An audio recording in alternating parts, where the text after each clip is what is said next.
야곱의 집에 심각한 문제가 생겼습니다. 수백 년 만에 찾아온 대기근으로 그들은 먹을 것이 바닥나고 있었습니다. 이 문제를 해결해야 되는데 아무도 이 문제를 해결하려고 나서지 않고 있습니다. 세월은 흐르고 해결은 되지 않고 이제는 더 위태로워진 이때에 아버지 야곱이 먼저 나섭니다. 아들들 데려놓고 너희들이 이제 뭔가를 해야 되지 않겠느냐, 다시 애굽에 가서 양식을 조금 사와라, 이렇게 이야기할 때 서로 눈치만 보고 있습니다. 아무도 나서지 않습니다. 왜 그랬을까요? 이미 이 문제에 대해서 한번 심각하게 난상 토론을 벌인 적이 있습니다. 아버지, 베냐민을 데리고 가면 우리가 다시 양식을 사올 수가 있습니다. 이 애굽의 총리는 굉장히 엄격한 사람이라서 베냐민을 데리고 오지 않으면 우리가 양식을 얻을 수 없다고 얘기했기에 갈 수가 없습니다. 그럴 때에 야곱은 완강하게 버텼습니다. 베냐민만큼은 절대로 안 된다, 있을 수 없는 일이다, 이렇게 버티고 있었기 때문에 아무도 나설 수가 없는 일이었죠. 이때에 용기 있게 나선 한 사람이 있었습니다. 그 사람은 야곱의 넷째 아들인 유다입니다. 유다는 이 문제를 가지고 아버지 앞에 나와서 차근차근 아버지를 설득하기 시작합니다. 아버지, 양식을 사오려면 베냐민이 함께 가야 합니다. 그럴 때에 아버지는 화들짝 놀랍니다. 베냐민 내가 안 된다고 하지 않았느냐? 이때에 유다는 화를 내지 않고 그래도 총리가 한 말을 가만히 생각을 해보세요. 우리가 베냐민 없이 그냥 갔다가 이 총리 앞에 나서게 되어지면 더 큰 곤욕을 치르게 될 것이고 또 누가 감옥에 들어갈지 모릅니다. 이 총리가 하는 말이 막내 아우를 데리고 오지 않으면 너희들이 나를 보지 못할 것이고 양식을 살 수가 없을 것이라고 분명하게 이야기했기 때문에 베냐민을 데리고 가야 됩니다. 그때에 아버지는 또 안 된다고 이야기합니다. 이때에 유다는 자신의 생명을 담보로 하고 아버지를 설득해 나갑니다. 자신의 인격과 생명을 담보로 하면서 만일 베냐민에게 문제가 생기면 제가 그 모든 것을 다 책임지겠습니다. 저를 믿고 베냐민을 보내주십시오. 내가 베냐민도 데리고 오고 시몬도 데리고 함께 오도록 하겠습니다. 이렇게 간곡하게 설득을 했을 때에 그때 아버지가 이제서야 가라고 하고, 그 장면이 오늘 본문의 전체 내용들입니다. 자, 그러면 왜 야곱과 유다의 생각이 차이가 났을까요? 이것은 똑같은 양식을 해결해야 되는데 시각의 차이 때문에 그렇습니다.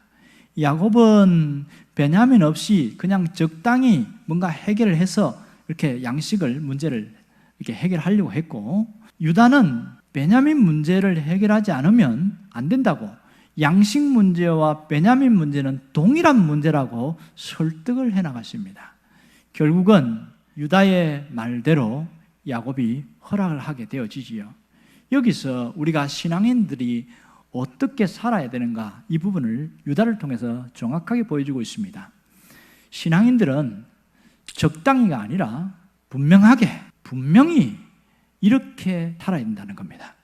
신앙을 가진 사람들은 문제 앞에서 그냥 피하거나 도망가려고 하지 않고, 이 문제가 내가 해결하지 않으면 안 되는 문제는 그 문제와 직면해서 그 문제 앞에 마주보고 내가 책임지려고 하는 자세, 이것이 신앙인이 가져야 할 태도라는 사실입니다. 살다 보면 내가 생각지 않은 문제들을 만날 때가 있고 내가 상당히 어려운 문제로 고통당할 때가 있습니다.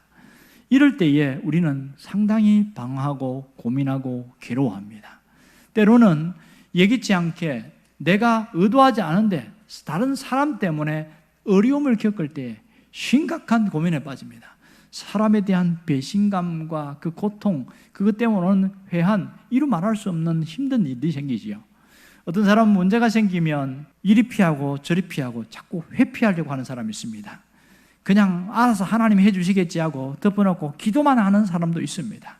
여러분, 어떤 문제는 기도로 해결되지만 어떤 것은 기도로 해결되지 않는 문제도 있습니다. 우리가 어떤 것은 견디면 해결되는 것도 있지만 특별히 구조적인 문제는 견디면 해결되지 않는 문제가 많습니다. 예를 들어서 병에 대해서도 마찬가지입니다. 가벼운 감기 증상들은 혹은 독감이라는 것도 이것은 힘들지만 견디면 됩니다. 시간이 가면 해결되어집니다. 그러나 우리 몸속에 자라는 암세포는 견디면 해결되는 게 아닙니다. 시간이 가면 갈수록 더 문제가 심각해지고 더 어려워집니다. 이것은 구조적인 문제이기 때문에 그렇습니다. 살다 보면 우리가 이 구조적인 문제에 직면하게 되어지는데, 신앙인들 중에서도 이 문제 앞에서 회피하고 도망가려고 하는 사람들이 의외로 참 많다는 사실이 우리를 안타깝게 합니다. 그래서 욕을 많이 먹게 되어지는 것이지요. 정말 신앙인으로 산다는 것이 무엇일까요? 신앙인으로 산다는 것은 삶의 방식이 다른 것을 말하고 사고 방식이 다른 것을 말합니다. 이게 진짜 신앙인으로 사는 것이지요. 진정한 신앙인은 어떻게 살아갈까요? 사고 방식이 바뀌어야 됩니다.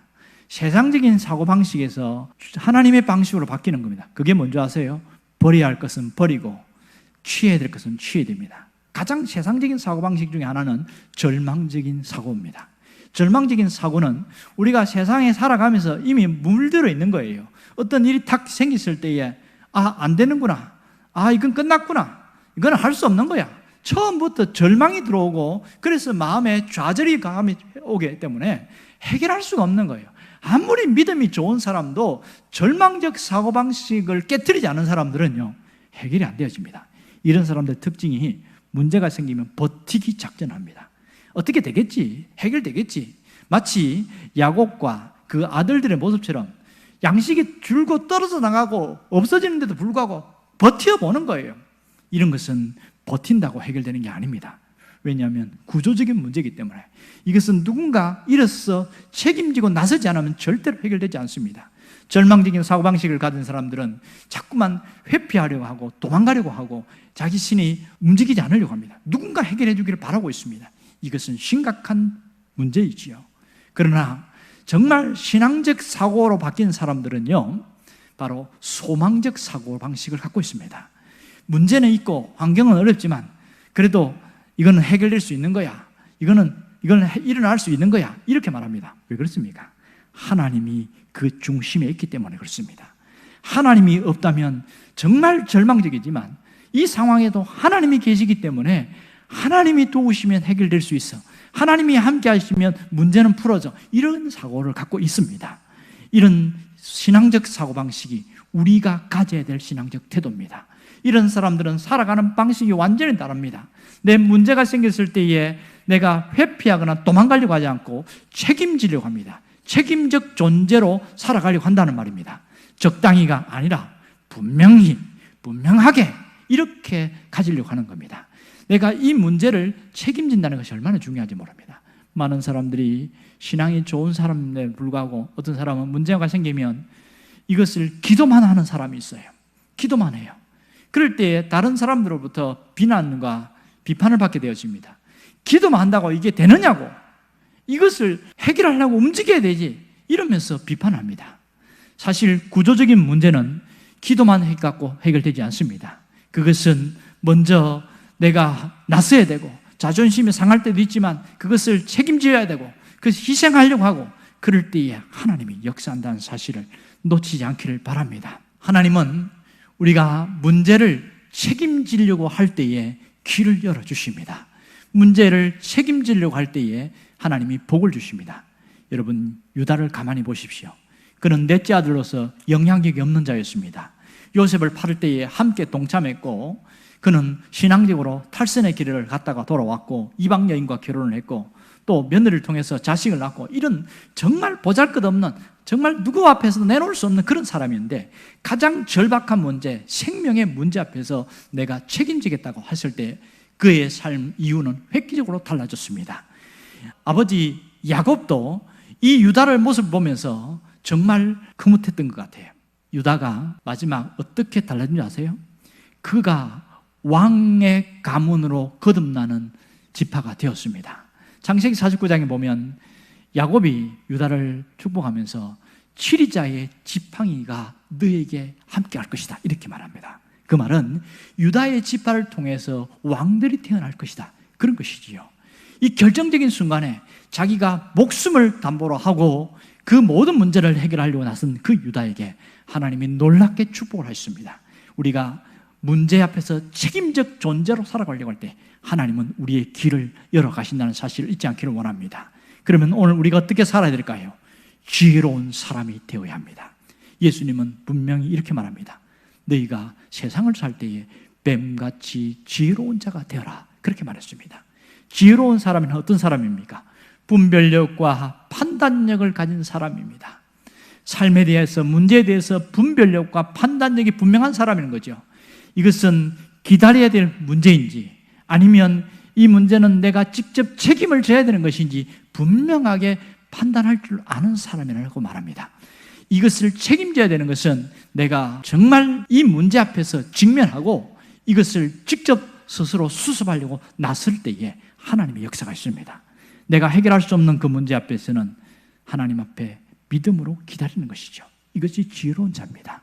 또 하나는 어떤 결정을 할 때에 신앙적 선택을 하는 걸 말합니다.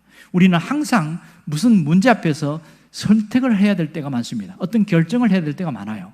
이때에 내 이익을 먼저 선택할 것인가, 아니면 신앙을 선택할 것인가, 하나님을 선택할 것인가, 세상을 선택할 것인가, 이런 기로에 있을 때가 굉장히 많습니다. 이때 어떻게 하는 사람이 지혜로운 사람입니까? 신앙을 먼저 선택하는 사람입니다. 하나님의 것을 먼저 선택한 사람입니다. 하나님은 이런 사람을 세심하게 보고 계십니다. 우리가 이러한 신앙의 길로 갈 때 처음은 안 되는 것 같고 처음은 어려운 것 같지만 결국은 놀라운 역사가 일어납니다. 유다와 같이 인생 자체가 획기적으로 변화되어지는 놀라운 역사가 있습니다. 여러분들이 이러한 삶을 살아갈 수 있기를 주의 이름으로 축원합니다. 기도하겠습니다. 우리의 인생 걸음을 아시는 하나님께서 오늘 우리가 어떤 갈등과 고민과 어떤 선택의 기로에 있을 때에 어떤 것을 선택할 것이며 어떻게 나아갈 것인지를 말씀을 통해서 분명히 깨닫기를 원합니다. 하나님 앞에서 책임적 존재가 되게 하시고 지혜로운 자로 살아갈 수 있도록 도와주시옵소서. 예수님의 이름으로 기도합니다. 아멘.